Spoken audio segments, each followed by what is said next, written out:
Salve, salve torcida, a gente está de volta com as notícias, novidades do Vascão. Prazo para 777 Partners transferir o aporte financeiro de 120 milhões aí para o Vasco. Termina nessa quinta-feira e o Vasco já está avaliando retomar o controle do futebol. Vamos falar disso, vamos falar também aqui do Jair, que conseguiu efeito suspensivo e vai para o jogo contra o São Paulo. Também vamos trazer aqui informações do Rodrigo Caetano. Tudo isso e muito mais, mas antes de começar o vídeo, deixa o like, se inscreve no canal se você não está inscrito, ativa o sininho das notificações para você receber os vídeos postados aqui do nosso canal. Vamos Vasco!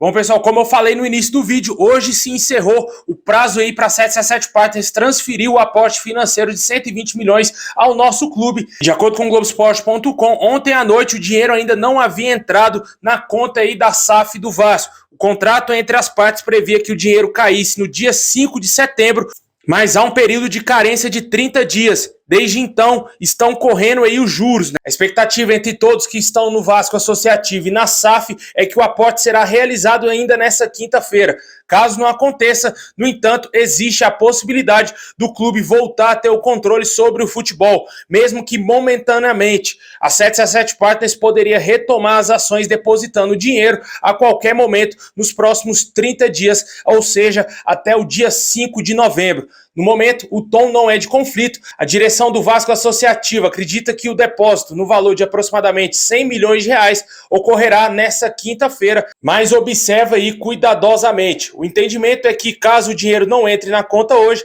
haverá um problema. O clube se reunirá com seus advogados para analisar o caso e está disposto a retomar o controle da SAF aí, até que o aporte seja feito. A recompra das ações custaria cerca de R$1.000 ao Vasco, valor simbólico colocado em contrato para o Vasco reassumir o controle do futebol em caso de descumprimento da empresa norte-americana. Até agora os caras não pagaram, né? Deixando bem claro para o torcedor, caso a 777 Partners não faça o aporte financeiro até o dia 5 de novembro, o Vasco poderá retomar o futebol por apenas R$1.000.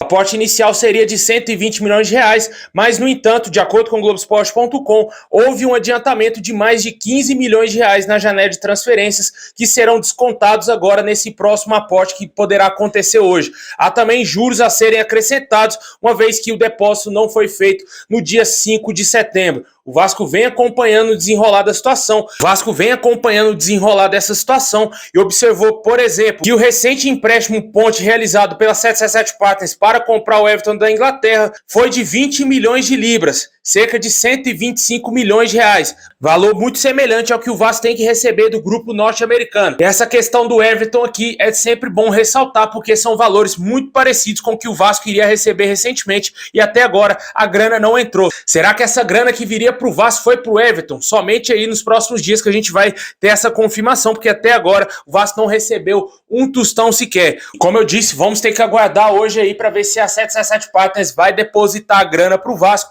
já que o Vasco precisa desse dinheiro para fazer o planejamento para a próxima temporada e, além, claro, pagar dívidas aí com jogadores que contratou no início dessa temporada, né? Vários clubes estão cobrando o Vasco aí na justiça, a gente vai falar já já de mais um caso. Infelizmente, até agora, a 777 Partners não pagou um tostão sequer ao Vasco desse aporte desse ano de 2023. Deixem nos comentários qual a sua opinião sobre esse assunto, se você acredita na empresa norte-americana, que eles vão fazer com naturalidade aí esse aporte, ou se você acha que vai dar M, né, cara? Dá aquele problemão ali que a gente já sabe.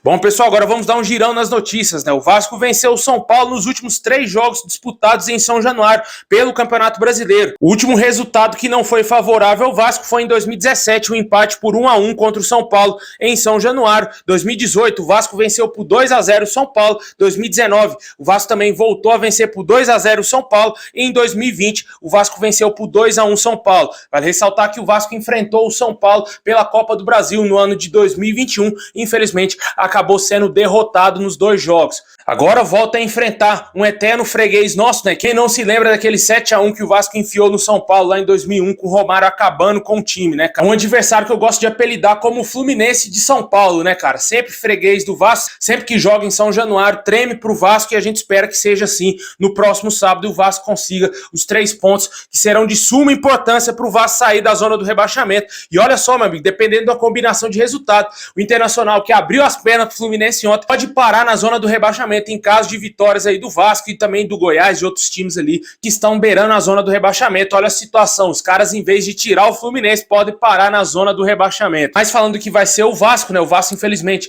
não terá o Medel, que foi expulso no jogo contra o Santos. Possivelmente o Maicon será o substituto do Medel na zaga.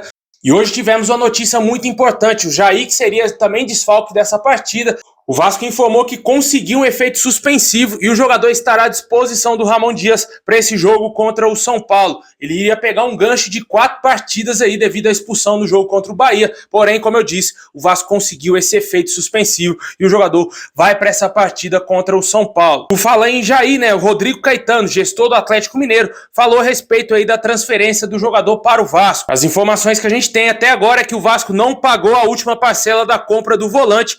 O valor da dívida do Vasco com o Atlético Mineiro gira em torno de 3 milhões de reais. Rodrigo Caetano deu uma entrevista aí ao site vascaíno.net e esclareceu que ainda está no aguardo e o Vasco ainda não pagou nada até esse momento. Ele foi perguntado se o Vasco chegou a tentar renegociar a dívida e o Rodrigo Caetano falou que até agora não, e diz que está esperando o pagamento aí pelo volante Jair. Essa é a questão que eu falei, devido ao atraso do aporte da 777 Partners, o Vasco vem atrasando as suas dívidas, né? Principalmente aquelas que já estão na FIFA. O Vasco já está com o transfer ban da FIFA, está impedido de contratar jogadores, a menos que pague a dívida pelo zagueiro Manuel Capasso, junto ao Atlético Tucumã da Argentina, o lateral direito horroroso Pumita Rodrigues, junto ao Nacional do Uruguai, e também ao goleiro Léo Jardim, que foi contratado pelo Lille, né? O Vasco tem essas 3 dívidas com esses 3 clubes e pode parar também no transfer ban devido a outras dívidas, né? Ainda há informações que o Vasco não pagou os valores ao Corinthians pelo lateral esquerdo Lucas Piton, também pelo zagueiro Léo Pelé, junto ao São Paulo, e agora essas informações do Jair. Vamos aguardar aí se a 777 Partners vai fazer o aporte financeiro ao Vasco. Se fizer, o Vasco deverá pagar essas dívidas aí nos próximos dias. Deixem nos comentários qual a sua opinião sobre esse caos que está tendo dentro do Vasco devido ao atraso da empresa norte-americana.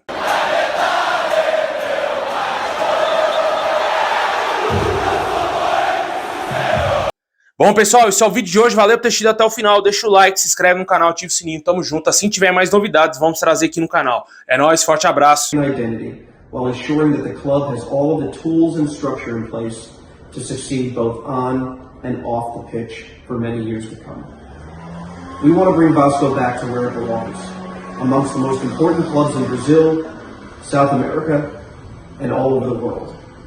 We know how much each and every one of you care about this club and its future. That's why we want to work together to build on the solid foundation you and others have created over the past decades.